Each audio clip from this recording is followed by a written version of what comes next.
Banyak orang itu mengikuti janji Tuhan itu kalah setia. Paham maksud saya? Tuhannya setia, kitanya yang berhenti di tengah jalan mogok dulu.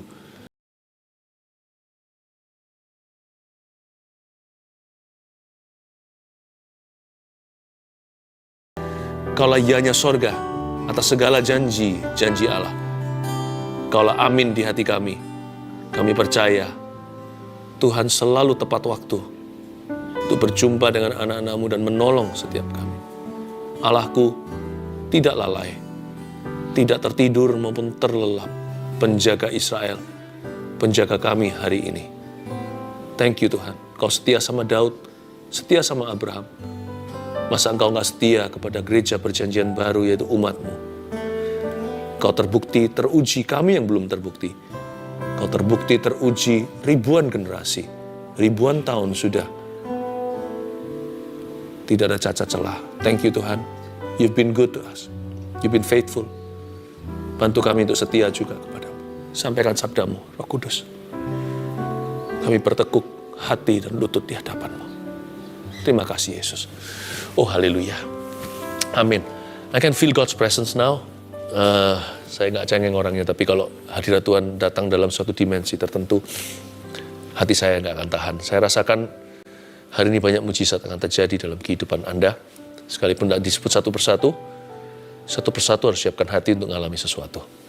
Jangan lupa ini take-nya sekarang live hari Sabtu. Jadi besok live streaming ya, ibadah gereja online kami di GMS Church streaming. Besok saya khotbah dengan judul Jatuh Bangun Rehabeam. Saya akan bahas plus minusnya cucu Daud, anak Salomo. Sangat relevan dengan kita, sangat menjawab pergumulan. Dan juga saya ini gaptek orangnya, jadi ini tadi mati saya. Oh ini dia, ini. Permohonan doa masukkan terus ya.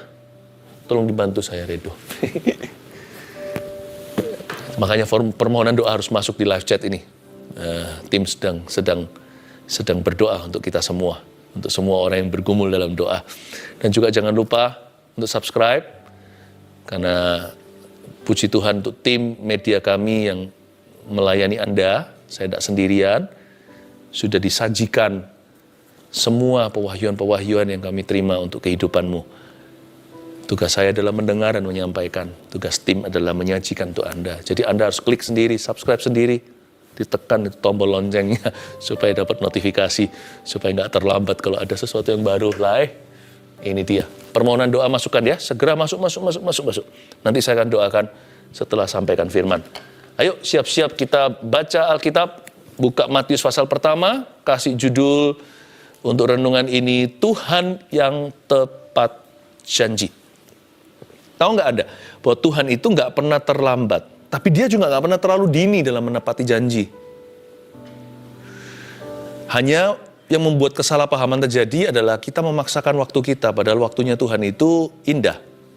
Tuhan yang paling tahu yang kita butuhkan, kita hanya tahu apa yang kita inginkan. Bahkan ketika kita kira kita perlu itu, nggak tentu. Karena Tuhan yang buat kita, Tuhan yang ciptakan, Tuhan yang tebus lagi. Jadi Tuhan tahu yang terbaik untuk you and me. Kadang-kadang menyakitkan, kadang-kadang kok belum datang jawaban itu, tapi remember this, ingat, Tuhan kita itu nggak pernah too late, tapi nggak pernah too early. Jadi jangan sampai hati itu tidak sabar, nggak sabar menunggu atau menanti. Tapi juga nggak pernah too late, jadi kadang-kadang kita merasa ini kiamat sudah, ternyata belum. Tuhan punya rencana. Yang penting kita harus tahu karakter Tuhan dulu, pegang teguh, Dia batu karang. Ketika batu lain meragukan, kita nggak tahu ini batu apa ya, jangan sampai salah tafsir batu karangmu. Tuhan yang tepat janji itu karakternya, itu nggak bisa berubah. Biru adalah biru, merah adalah merah. Langit di atas, tanah di bawah. Don't change a thing. Our God is a promise keeper. Allah kita adalah seorang pribadi, P huruf besar yang menepati janji. Bedanya sama manusia apa? Kita ini bolong-bolong. Banyak kita yang ingkar. Yesus tidak begitu. Ya, karena itu jangan kecewa sama Tuhan. Dibohongi setan. Jangan dengarkan pikiran sendiri, kadang-kadang pikiran kita itu menyesatkan. Baca Alkitab, pegang teguh bahwa Tuhan itu seperti apa, Dia nggak berubah. Nah, saya ajak Anda membaca Matius pasal 1 di bulan penuh malaikat dan rahmat ini, di bulan Natal. Ini, percaya Tuhan itu akan menepati janjinya. Judulnya Silsilah Yesus Kristus. Ada 17 ayat kita bahas. Kita bahas ayat per ayat ya, saya jelaskan. Ambil catatan. Inilah silsilah Yesus Kristus. Anak Daud, anak Abraham. Abraham memperanakkan Ishak. Ishak memperanakkan Yakub. Yakub memperanakkan Yehuda dan saudara-saudaranya.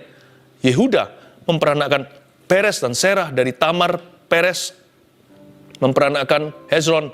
Hezron memperanakkan Ram. Berhenti dulu 3 ayat. Kita masuk ke phone book, seolah-olah yellow pages-nya Tuhan. Kira-kira apa ya pelajaran yang bisa kita petik dari sederetan nama? Kalau Anda perhatikan dengan seksama, setiap nama itu orang sungguhan.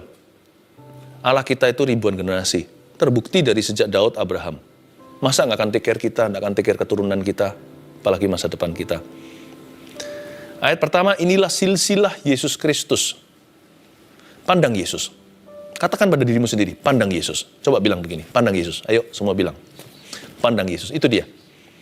Inilah silsilah Yesus Kristus. Anak Daud, anak Abraham. Ayat ke-1, fokusnya ke Yesus. Ketika Anda kecewa, putus asa, pandang Yesus. Ketika ada ketidakpastian, pandang Yesus. Kalau Yesus belum berbuat sesuatu, bukan berarti Yesus nggak ada. Jangan lupa, Tuhan Yesus punya gelar ini. Dialah ya dan amin. Yesus adalah ya-nya Bapa atas segala janji Allah. Makanya kalau doa itu harus dialaskan dalam nama Yesus. Jangan dalam nama Tuhan. Dalam nama Tuhan Yesus harus jelas siapa. Hanya satu jalan. Ya, Yesus itu ya-nya Bapa. Ya-nya sorga untuk setiap janji Allah. Tapi dia juga lah aminnya kita. Ya dan amin. Ya dan amin. Kalau kita berdoa kan selalu ujungnya setelah berkata dalam nama Tuhan Yesus, apa? Amin kan? Anak kecil pernah tanya sama saya, Pastor Philip, kenapa kok kita harus bilang amin di akhir di akhir doa? Saya bilang kalau nggak ucapkan amin, mana orang tahu doanya sudah berakhir. Kalau kita doa makan contohnya, nggak amin kan semua orang merem. Kan kita nggak tahu kapan kita melek mata, kapan kita buka. Praktis kan? Tapi ada arti yang lebih mendalam. Kalau kita bilang amin, jangan ragukan doa sendiri. Kalau kita tahu doa itu sesuai dengan firman dalam hidupmu, doa itu sesuai dengan janji Allah dalam kehidupan Anda, meskipun kita nggak bisa tentukan waktu, jangan ragu. Setiap kali doa selesai, doa sesimpel, sesederhana, doa makan aja, jangan lupa untuk percaya bahwa makanan itu adalah berkat dari Tuhan. Jangan ragu, jangan bimbang bahwa Tuhan itu memelihara. Jangan berdoa asal-asalan. Doa itu nggak harus manis mulut, nggak perlu fasih lidah. Siapa berdoa, pasti ucapkan janji Allah. Setelah tutup doa, amin. Jangan ragu dan bimbang doa sendiri. Yesus adalah ya-nya sorga untuk setiap janji. Dan dia adalah amin hati. Aminkan itu bukan hanya di mulut, tapi dengan segenap hati dan jiwa. I believe in you. Kalau belum terjadi, jangan jadi orang yang multiple personality seperti kepribadian ganda. Waktu doanya yakin, setelah dalam kehidupan putus asa, kecewa, marah-marah. Jangan jadi orang yang berkepribadian dua. Kalau Anda percaya dalam doa, hiduplah dalam iman. Dan kalau Anda merasa hidupmu kurang iman, berdoalah, tambah iman. Yesuslah ya dan amin. Inilah silsilah Yesus Kristus. Pandang Yesus. Tidak ada cacat celah padanya. Ayat 2, Abraham memperanakkan Ishak. Mulai masuk Abraham, manusia. Ishak memperanakkan Yakub. Yakub memperanakkan Yehuda dan saudara-saudaranya. Tunggu dulu. Abraham dan Ishak. Abraham itu dapat Ishak, anak ini waktu umur 100 tahun. Istrinya juga nggak jauh, nggak terpaut jauh. Istrinya sudah lewat masa-masa bisa punya anak. Mana bisa nenek tua melahirkan lagi. Kalaupun bisa mengandung, kekuatan apa pada fisiknya untuk bisa push keluar sebelum zaman sesarian. Belum ada yang namanya operasi untuk mengeluarkan baby. Nggak mungkin dapat kekuatan untuk bisa buka 1, buka 2 untuk kontraksi. Maksudnya apa di sini? Tuhan punya janji itu akan digenapi. Bukan karena kekuatanmu. Bukan karena kepandaian, kefasihan lidah, koneksimu. Tapi karena kesetiaannya. Kesetiaan Tuhan. Banyak orang itu mengikuti janji Tuhan itu kalah setia. Paham maksud saya? Tuhannya setia, kitanya yang berhenti di tengah jalan mogok dulu. Atau lelah. Padahal ada lagu, jangan lelah bekerja di ladangnya Tuhan. Kalau ikut Tuhan itu maraton memangnya. Kalau mau ikut janji Tuhan, harus siap sama Tuhan itu berjalan. Sejauh apapun kan kita nggak tahu kapan digenapi. Abraham itu jalan, dia hampir gugur iman loh. Abraham padahal dia bapak iman. Jadi bisa dimengerti pergumulanmu itu nyata. Dan Tuhan tidak menghakimi. Abraham saja. Tapi gara-gara Abraham ada di Alkitab. Jangan gugur imanmu. Kan rugi sudah ditulis di dalam firman. Anda nggak belajar dari kesalahan orang lain. Kita tidak belajar dari pengalaman Abraham. Ditulis di sini kan supaya kita bisa melebihi Abraham. Abraham kan nggak punya patron. Kita punya ceritanya. Siapa yang ajari dia? Jadi kita ini beruntung yang pegang Alkitab. Kita belajar dari Abraham. Poin nomor 1, catat itu. Kita kan ini belajar tentang Tuhan yang tepat janji. Ayo kita pelajari apa itu janji. 1, janji Tuhan tidak luntur karena waktu. Tulis itu. Abraham itu umur berapa? Tuhan janji sama dia, ditunggu sampai dia tua bangka. Tapi ternyata janji Tuhan itu nggak luntur karena waktu loh. Contohnya Abraham dan Ishak. Dahsyat bukan? Orang kira kalau tunggu lama Tuhan pasti lupa. Tuhan tuh nggak pikun. Abraham tuh sampai berpikir begini loh, pernah sekali. Dia itu berkata, mungkin terjadi perbincangan dengan Sarah. Tuhan bilang kasih anak. Kayaknya sih enggak. Gimana kalau Sarah membuat satu saran yang kurang brilian? Gimana kalau kuberikan hambaku gundikku ini Hagar untuk kawin sama kamu, dapatkan anak segala. Mungkin begini caranya. Karena lama kan, jadi mereka mereka-reka. Kayaknya sih nggak jadi. Mereka lupa. Abraham itu tinggal di sisi sini. Di sisi ini itu ada TikTok waktu. Sebentar lagi umur 10, sekarang kita umur 20, lalu 30, 40, kita berjalan dengan waktu. Jangan lupa, Allah di sisi sana itu tinggal dalam kekekalan. Jadi janji itu dibuat dari sana, janji itu tidak dari kita. Janji itu dari Tuhan. Dan Tuhan membuat janji itu dari kekekalan kepada kita, berarti tidak lekang oleh waktu. Jadi waktu Tuhan ucapkan hari ini, kalau belum terjadi setahun, 2 tahun, 3 tahun. Kalau Tuhan berjanji, waktu tidak bisa membuatnya luntur. Janji itu tidak menjadi berkurang karena berjalannya waktu. Remember that. Janji Tuhan tidak luntur karena waktu. Kita jadi ingat, 10 tahun lalu Tuhan pernah janji apa sama dirimu? Memang sih, dalam mengklaim janji Tuhan, kita hanya bisa beriman. Kita hanya bisa beriman, jangan menuntut. Karena siapa you and me? Anda dan saya itu loh, siapa bisa nuntut Tuhan? Kita ini pembunuh Kristus. Kristus mati itu kan bukan hanya menyerahkan nyawanya, tapi karena dosa kita. Dia mati kan karena dosamu dan dosaku.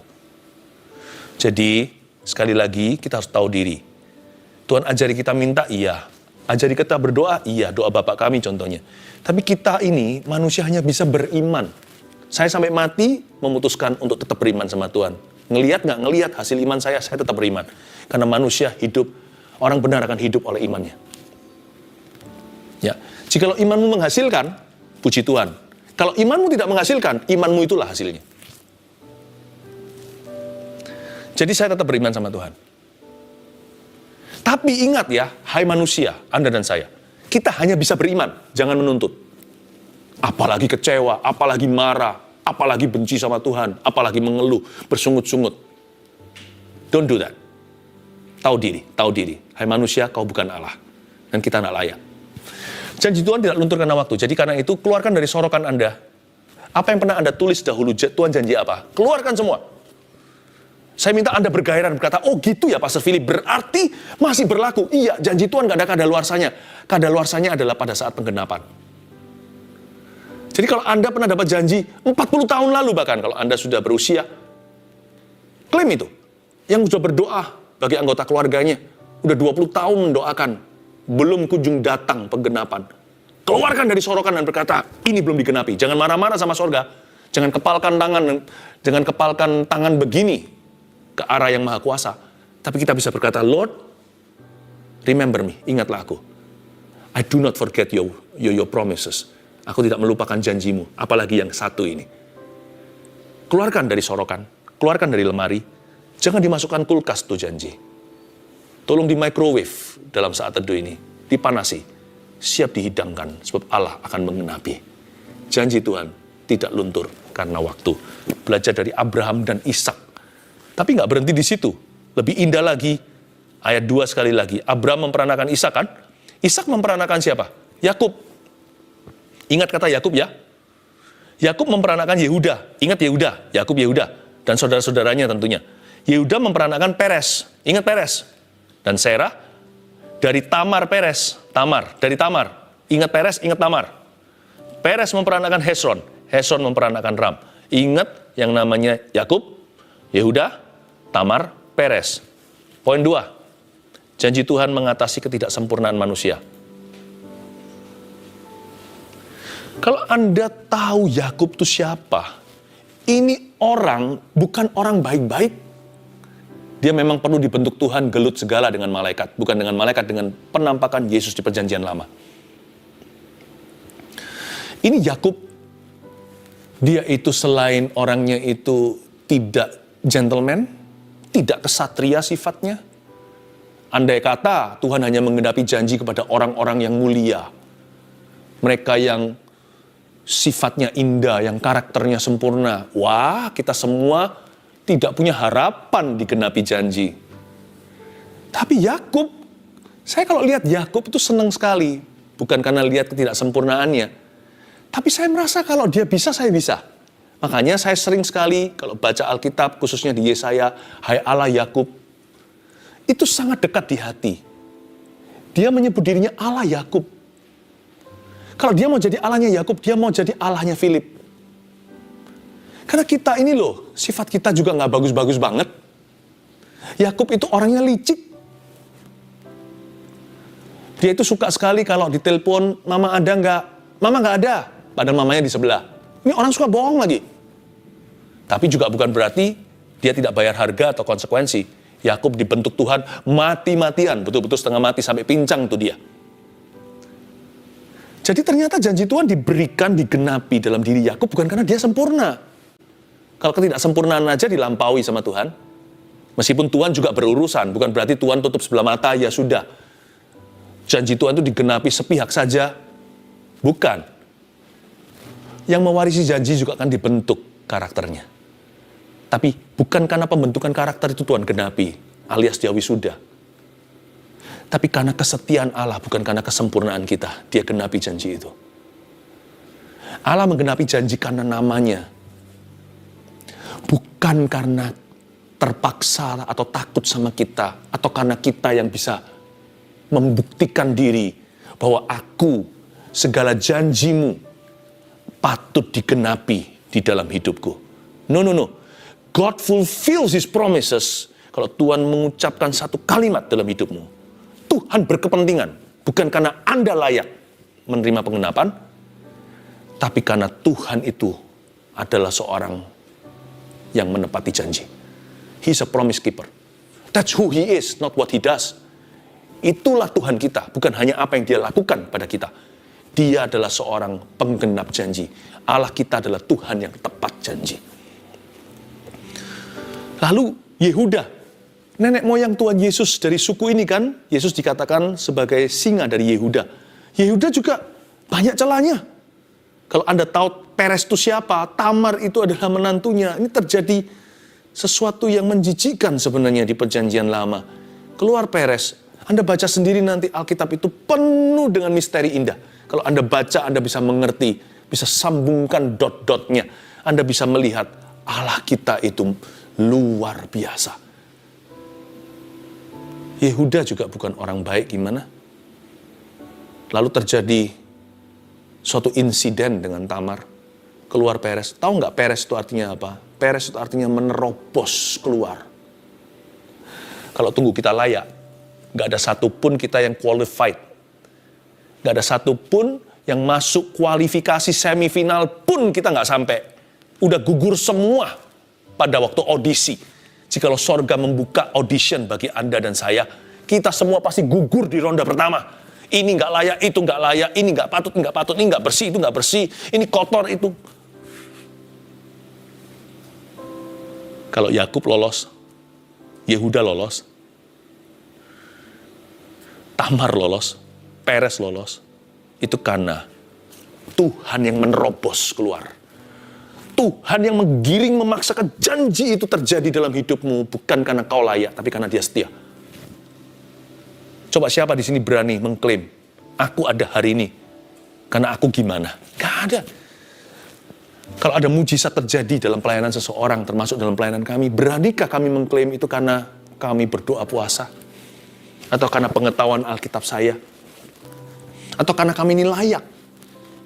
No. At best, yang terbaik kami hanya bisa berkatakan, semua karena anugerahnya. Bukan karena kegagahanku, bukan karena fasih lidahku.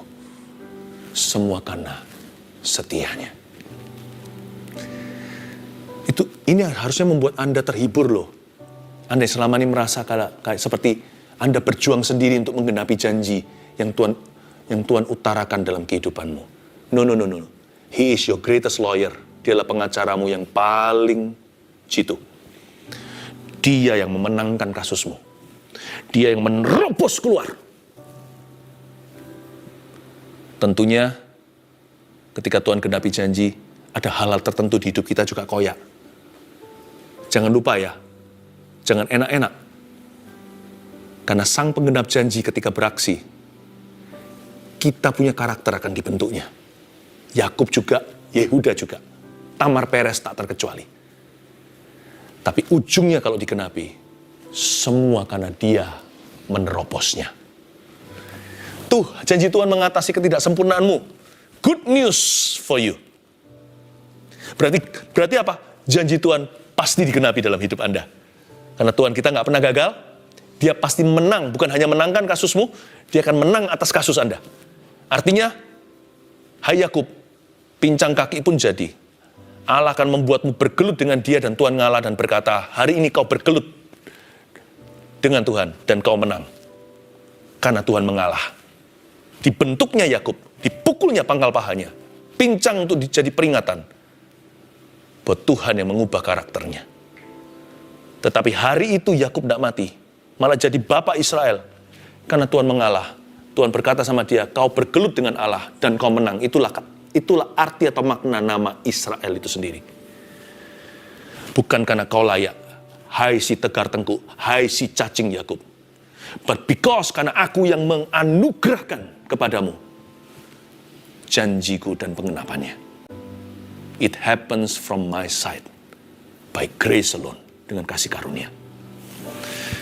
Ayat 4. Ya, Ram memperanakkan Aminadab, Aminadab memperanakkan Nahason, Nahason memperanakkan Salmon, Salmon, ini bukan ikan ya, Salmon memperanakkan Boas dari Rahab, Boas memperanakkan Obed dari Rut, Obed memperanakkan Isai. Udah lelah belum?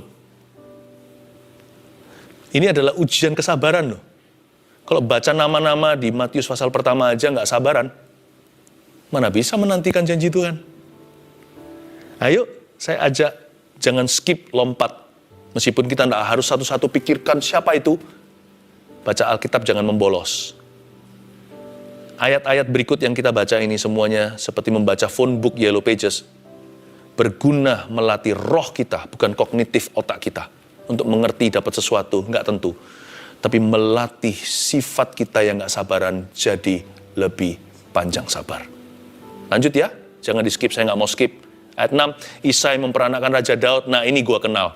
Daud memperanakkan Salomo dari istri Uria, masih kita familiar namanya. Salomo memperanakkan Rehabeam, Rehabeam memperanakkan Abiyah, Abiyah memperanakkan Asa, Asa memperanakkan Yosafat, Yosafat memperanakkan Yoram, Yoram memperanakkan Uziah.